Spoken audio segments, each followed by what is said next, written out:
भूतिया जंगल।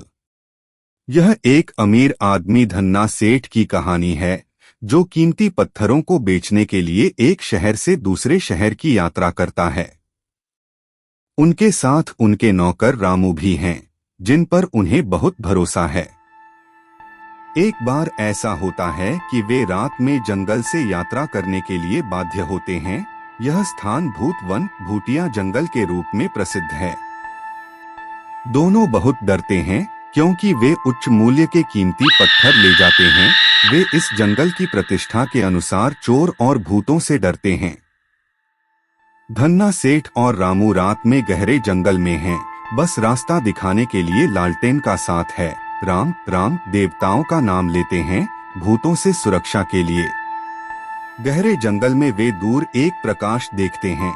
पहले तो दोनों डरते हैं, लेकिन इसके करीब जाने पर उन्हें पता चलता है कि यह एक चाय का स्टॉल है जो ऐसी काली रात में खुला है। स्टॉल के मालिक शंकर उन्हें थोड़ी देर बैठने के लिए कहते हैं। चाय परोसते हुए वे थके हुए दिखते हैं, यह जानकर कि उन्हें साक्षमपुर नाम के एक गांव की यात्रा करनी है।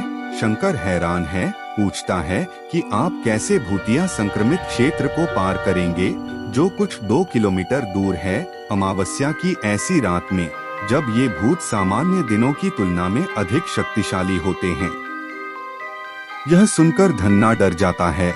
शंकर से अनुरोध करता है कि वह उसे एक कीमती पत्थर देगा अगर वो उसकी सुरक्षा के लिए कुछ करे।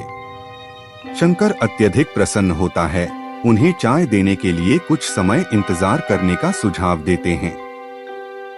इस बीच अपने अर्धशतक में एक बूढ़ा आदमी भोलाराम चाय के स्टॉल के पास आता है। धन्ना डरता है, उसे सफेद पोशाक में भूत के रूप में सोचता है। यह देखते हुए कि शंकर चाय के स्टॉल से गायब है, धन्ना सचमुच डर में कांपने लगता है। सोचता है कि वे एक भूतिया जाल में फंस गए हैं। भोलाराम धन्ना के करीब आता है, उसके कंधे पर हाथ रखकर मुस्कुराता है। मुझे आपकी मदद करने के लिए चाय स्टॉल के मालिक शंकर ने बुलाया है। इससे धन्ना और रामू को राहत मिलती है, लेकिन दोनों यह महसूस करने में विफल रहते हैं कि भोलाराम को संदेश कैसे मिला। धन्ना और रामू दोनों अपने गंतव्य की ओर जंगल में आधी रात को भोलाराम के साथ चलना शुरू करते हैं। रास्ते में वे पास की झाड़ियों में कुछ सफेद छाया देखते हैं, रहस्यमय डरावनी पूर्ण आवाजें, लेकिन भोलाराम उन्हें कहता है, ओह चिंता मत करो, मैं तुम्हारे साथ हूँ, ये भूत मुझे छू भी नहीं सकते।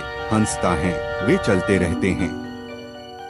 धन्ना और रामू भी इन शब्दों के अर्थ के बारे में एक बार नहीं सोचते हैं। कुछ देर चलने के बाद वे भूतों के सबसे घातक क्षेत्र में प्रवेश करते हैं। अचानक वे देखते हैं कि भोलाराम गायब है। धन्ना और रामू को अब यकीन है कि वह एक भूत था। वे डर में कांपने लगते हैं, भूतिया हमले की चिंता से। जैसा कि वे सोच रहे थे कि अचानक एक हाथ धन्ना के कंधे पर आता है, वह डर के सदमे से मुक्त हो जाता है। भोलाराम सामने आता है, धन्ना से कहता है, मैंने तुम्हें बुलाया था, लेकिन तुम दोनों ने मेरी बात नहीं सुनी।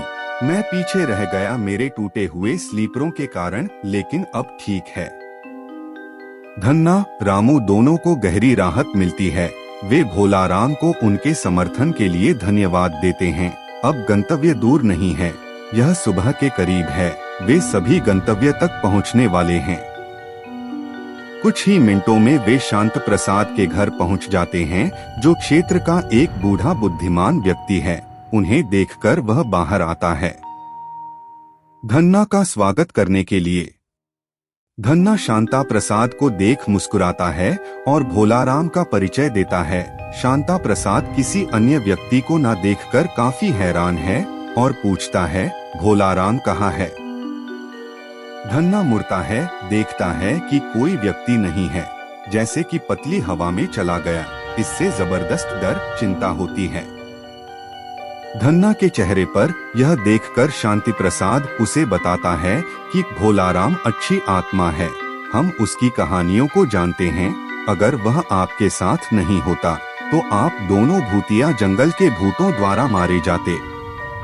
धन्ना ने अपनी आंखों में आंसू के साथ शांति प्रसाद को गले लगाया, अपने जीवन को बचाने के लिए भोलाराम को धन्यवाद दिया।